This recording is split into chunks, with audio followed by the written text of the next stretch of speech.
Okay, so now let us see some notes here. From work energy principle, remember we said that kinetic energy plus potential energy is a constant, which means that the mechanical energy of the body it can be conserved if we have the following cases. So loss in potential energy is equal to the gain in kinetic energy, then loss in kinetic energy is equal to the gain in potential energy. We can also give the work energy principle as well. If we don't give it like this, then we can give it like this. What does it mean?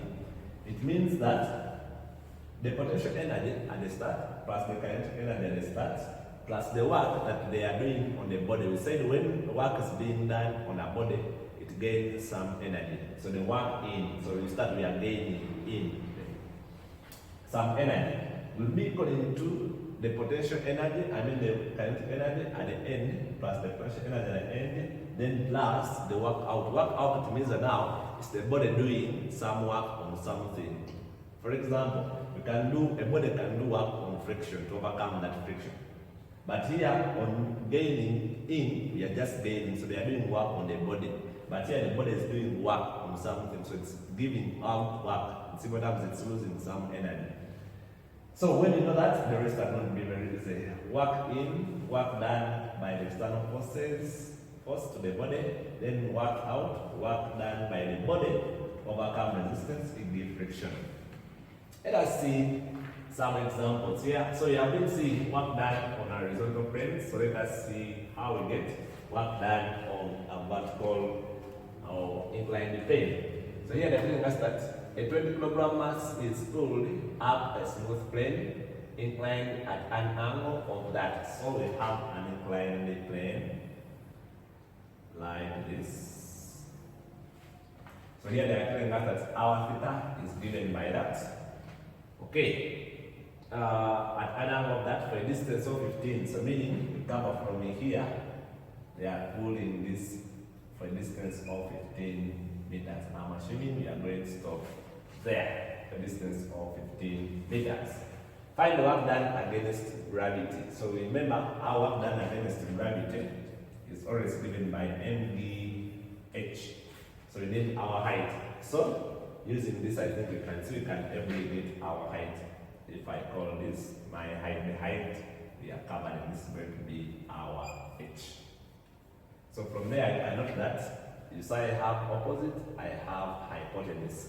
So from there, you can able to see that now my sine theta is equal to the height I'm looking for over the hypotenuse 15. So from here, my h will be 15 sine theta. So I need sine theta from there. And they told me that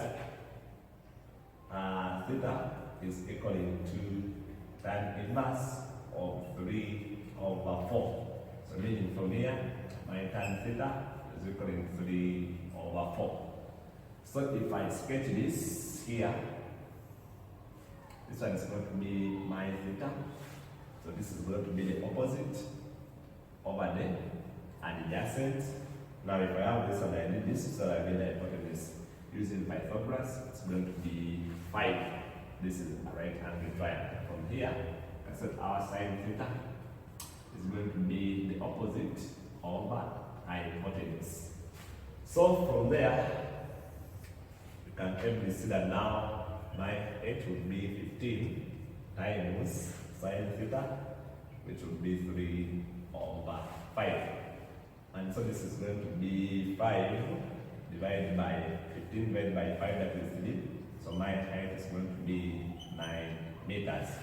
So from my work, equaling to mass GH,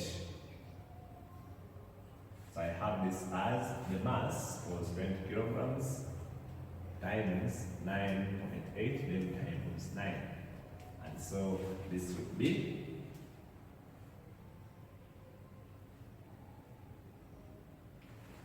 1764 joules. This is work, so it's measured in joules, and that will be our answer. So that will be the work done against gravity.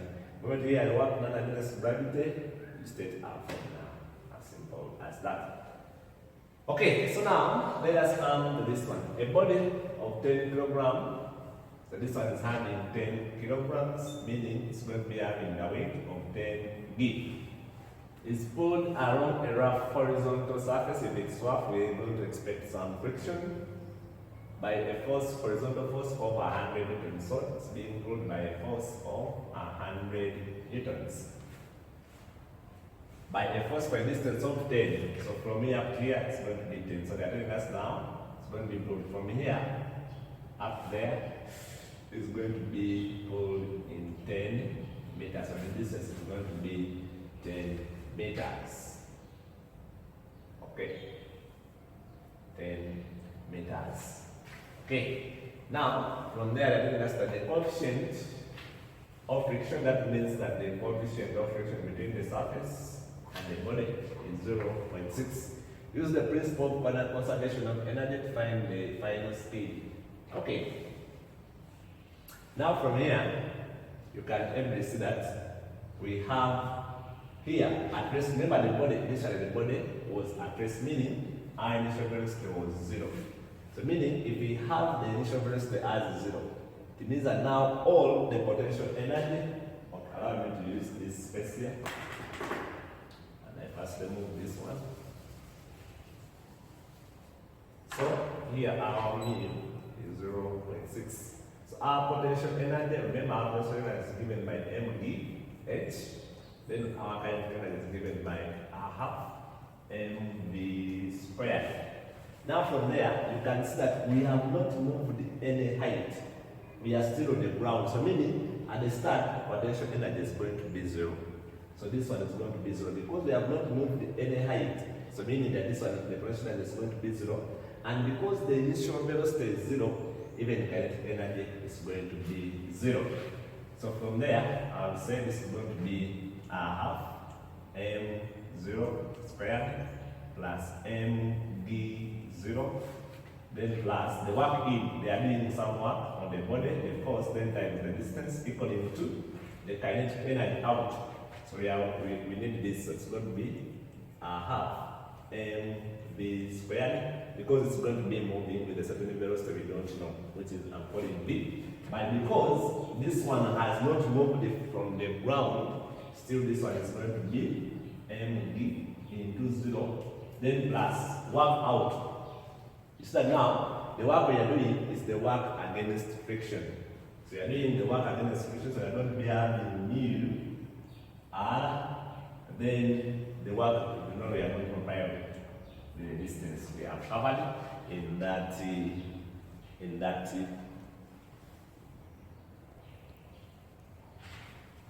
this is S, the distance.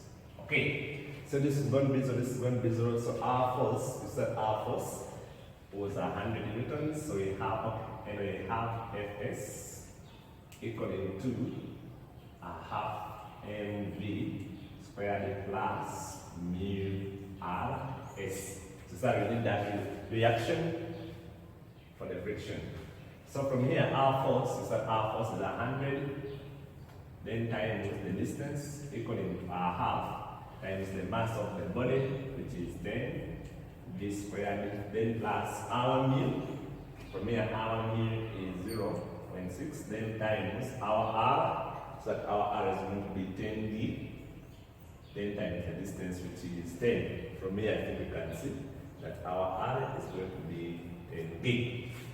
So from there, if we simplify that, you can see that now we can every divide it through by 100, no, by 10. So divide through by 10, by 10, by 10.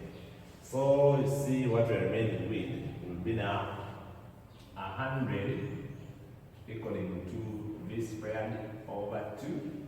Then there we have 9 times 9.8 times 0.6. So here we have 58.8. And so it is, sorry, this is a plus, not an equal sign, it's a plus. So from there you can see that our v, you can now from here you get to the answer. Don't waste time. What you do, you're going to get this, you take this side and multiply through by 2. So that will be 100 minus answer. Okay, times 2 root answer. Okay, so I hope you can see the answer I'm having here. Hope you can see that answer there, but we give it for the small places. So this is going to be 9.0774 meters per second, and that will be our answer with ease. Here we are using this formula because we are having friction, so that's why the other one was saying loss in kinetic energy loss in potential energy equal to the gain in kinetic energy. Here, first of all, so that there was no any loss in potential energy because the body had zero potential energy from the start. I think you can see that. So that's it. I wish you well. Please don't forget to subscribe to the channel.